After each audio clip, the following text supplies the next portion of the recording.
সর্ষে বাটা দিয়ে পার্শে মাছ রান্না করব। এই যে সর্ষে বাটা রাখা আছে, এটা দিয়ে রান্না করব। এই তেল গরম হয়েছে, এর মধ্যে দিয়ে দেবো শুকনো লঙ্কা,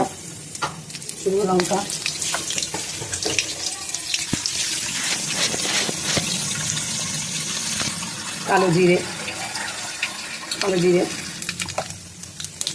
তারপরে দিয়ে দিলাম সর্ষে বাটা, দেবো হলুদ আর নুন। এই যে হলুদ দিয়ে দিলাম,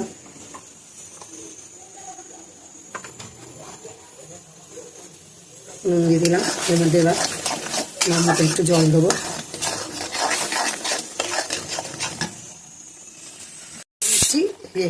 জল পরিমাণ মতো, বেশি জল দেবো না।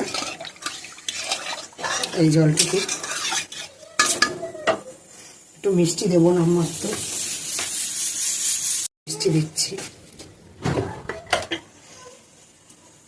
মাছ দিয়ে যে ঝোলটা করা হয়ে গেছে, নামানো হয়ে গেছে। আজকে এই পর্যন্ত। টাটা। আপনারা আমাকে বেশি বেশি করে শেয়ার করুন, লাইক করুন, কমেন্ট করুন।